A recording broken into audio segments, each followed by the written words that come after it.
I used to be so apprehensive of talking about these things and pretty much would avoid any mention of the female cycle and periods. But I think it's actually quite important for males and females to talk about these things and learn about them, because at the end of the day, we all have to deal with it in some way or another. If females understand themselves better, we can be happier humans. And if males understand the female cycle and females better, they can have more empathy and understanding for what we're going through, and hopefully be a little more accommodating, and we can all have better relationships at home and at work and at school and on planes and trains and boats and cranes. By the way, also, don't you just love when your hair was like pretty nice, but then you put a sweatshirt over your hair? The nerve, and it just like static. I think I've mostly flattened it down, but now it's just flat. So that's fun too. Hello and welcome. My name is Darz. Thank you so much for being here. I am a recently discovered Stoic and also a recovering Stoic Finn from a very snowy small town and conservative culture. I am a big fan of personal development and getting out of your comfort zone, or me getting out of my comfort zone, should I say. I love to force myself to do uncomfortable things to expand that comfort zone. So let me start with a little story. And yes, I am still a little apprehensive and slightly maybe uncomfortable about talking about these things, but you know what? Like I said, discomfort equals thumbs up, and this is very important. So I had a fun little vacation, but the last day of my vacation was the beginning of the drop in my hormone levels. You know, regular, happens every month. Hormones go down. I used to always say luteal phase, but then I came across this channel of like a scientist guy. I don't know if he's technically a scientist, I guess maybe. I mean, anyone can be a scientist, right? But I don't know if he's like an officially titled scientist.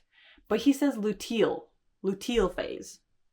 So, I don't know. Luteal?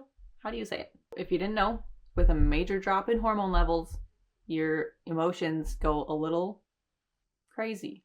It's a little hard to deal with things. So coming off of vacation and starting to think about the coming weeks and going back into my routine, it just felt very overwhelming. Everything. Excuse me if I'm looking right here. I have notes here because I ranted in my journal. Okay, I wrote a lot in my journal from this day that I was flying back. I got up at 2 a.m., took a drive to the airport, got to the airport at 3 a.m., and took 3 flights to get home. Traveled for like 12 hours. So it was a long day.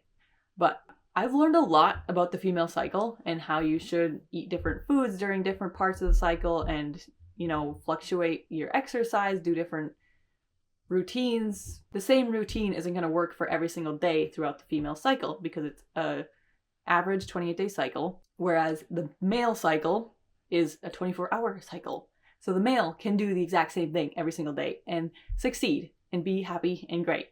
The female cannot do the exact same thing every single day. It has to be like a 28-day cycle instead of a 24-hour cycle. So I'll link a couple of super interesting and eye-opening videos that I watched recently about the female cycle. I highly recommend them. I'll link them in the box below. But you know how sometimes we know something in our brains?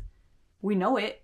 We've heard it many times. It's ingrained. Like, we can recall the information. We can spurt it out of our mouths. We understand the logic.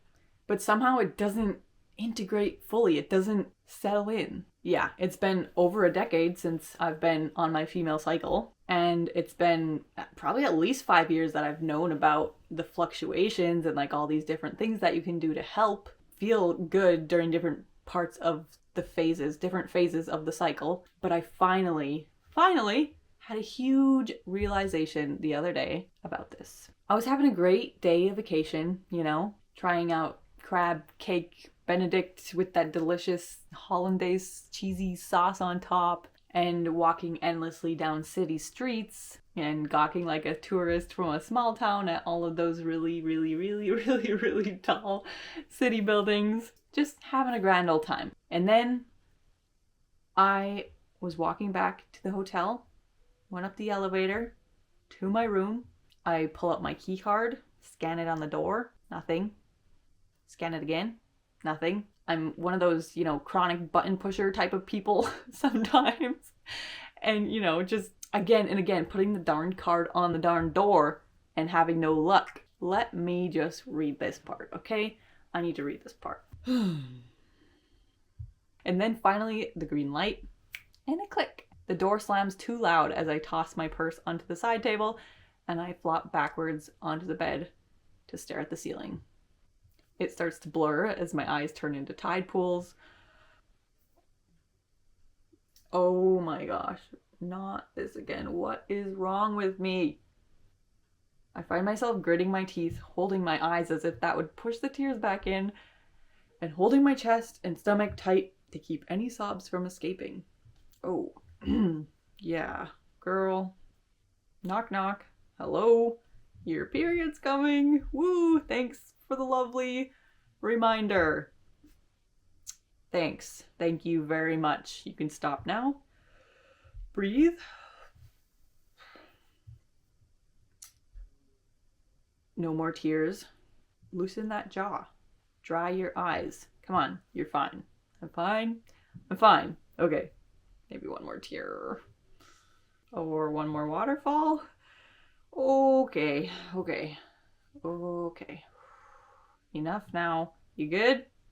Get it, okay? I understand the science and the logic of cycle syncing and running on a 28-day routine instead of a male-based 24-hour cycle routine. I get it, I do. But sometimes, honestly, how in the heck do you actually put that into practice? Like, for real. I would like to see that. Get more sleep, they say. Well, I don't actually have the liberty to do that because I work a 9 to 5, except I have to do it from 5 to 7 a.m. and then get my kids up and get them out the door and then work from 9 to 3 p.m. And I can't really even take a lunch because that's a full 8 hours unless I do a little bit of extra in the morning and a little bit of extra after 3 o'clock. And I drop off my kids and pick them up every day. Be gentle with yourself, they say. Action items, please. Like, what does that actually mean? Up your magnesium and iron, they say. Eat X during this phase, and Y during that phase, and Z during the other phase. That stuff is expensive, man. Make sure you're doing gentle exercise right here, and then high intensity workouts right here, except that's only like 1 or 2 days because female cycle. All I ever do is try to get in at least 10 minutes a day of outdoors. A walk is most days, but some days it's literally just like being outside in the fresh air. And my squats and sit-ups, 20 of each, no matter what phase of the cycle I'm in, because guess what? I am not able to properly accommodate every single part of my cycle. So even during the ovulating phase, when you're supposed to have more energy, I think I do not still have as much energy because the rest of the month I'm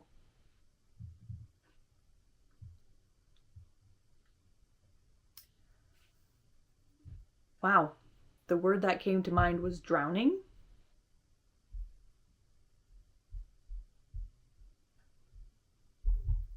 So during my ovulating high energy phase, I'm just trying to keep up. So I'm flying back home, sitting on a plane in the dark, thankfully, tearing up again, listening to yet another female cycle video podcast thing on YouTube. Frustrated that I can't seem to do the things that are recommended in order to reduce the negative effects of that part of the cycle. That is really hard. And then also improve and take advantage of the good-ish parts. And I look at and think about the many males in my life and wonder, and I just get frustrated by the fact that they are just cruising along on their 24-hour cycle, which honestly maybe is kind of boring. I am just further frustrated by the fact that they don't fully understand or sympathize, empathize with, or they're not really willing or able to accommodate things that happen in a female cycle. Down to the fact that I just learned that most public buildings have the thermostat set at a temperature that for the average male is comfortable, which is a few degrees cooler than what the average female is comfortable with. Gosh darn it. And I am not a person that usually lets things like that get a hold of me and make me feel bad, or, you know, it's like, okay, I'm fine, I can just put a sweater on. I'm used to wearing a jacket. I'm used to being cold all the time. It's fine. But honestly, I need to figure out ways to improve my daily, weekly, monthly routines to better accommodate this female cycle. So, what can I do? I try my best not to just talk about my problems. I try my best to notice when I keep complaining about the same things over and over, and I try my best to try to improve those things, to at least try to take some steps towards a solution when I find myself in a situation. So, I guess the first step to solving any problem is to assess where you're at. I am going to start writing out where I'm currently at. Write what I see happening in my life, like a day-to-day and on a 28-day cycle type of thing. And I'm on a pretty regular 28-day cycle. So it's good that at least I'm regular, because that, if you're not regular, then that means there's probably other problems. Consult your health professional. So thankfully there's that. I know another step to getting better, feeling better, is to work on being grateful when you find yourself down. And I don't mean the toxic positivity kind of stuff. I just mean, you know, I'm noticing that I'm feeling terrible, and sure, I can feel terrible, I can vent, I can get it out, I can sit in my feelings, as they say, and then start to think, okay, well, at least I have a regular cycle. I am grateful for that. I am grateful for my health. I am grateful for, you know, I used to get really, really worse cramps than I do now. And now they're just really bad instead of really, really bad. But not for as many days. So there's that.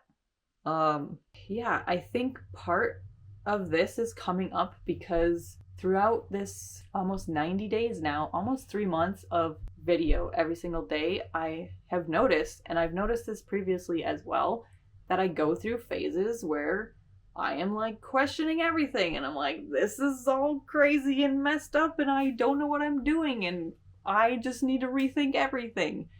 And then I go through phases where I'm like, wow, I feel great, my videos are great, I'm on schedule, or, you know, I'm always on schedule, but like I feel like I'm ahead, or at least not scrambling. And I go through times where I'm just kind of coasting, and I'm like, chill. I'm like, this is cool, this is fine, it's not like amazing, but it's not horrible. I definitely go through phases, and I definitely notice them, but I need to be a little more intentional about tracking and actually figuring out what exactly are the cycles. I think even though we know all these things that we've seen of all these people talking about all these female cycles and things to do and how to feel better and whatever, this and that and the other thing, you can consume it all. We overconsume, definitely, but you can't implement everything all at once. You kind of got to implement step by step, piece by piece, and honestly just get better over time, which is so frustrating to think about sometimes, because it's like, man, I wish I was just feeling better already. Comment below if you can relate to any of this. I am still a little bit in the thick of it, although today was a great day. Mostly. It was a great day. It was a great day. Like I said, still kind of in the thick of it. I haven't solved anything per se yet, but at least I'm on the journey. I've at least assessed where I'm at a little bit, and I'm going to take steps to assess further and hopefully start changing. And hey, I have 270 math 270 some more days, right, left of this video challenge, and I know that in that many days a lot can happen. A lot can change for the better. So I'm looking forward to that day. Subscribe. Let's see if we can do it. Honestly, thank you so much for being here. Thank you, thank you, thank you. Couldn't do it without y'all, honestly. So I'll see you tomorrow. Bye.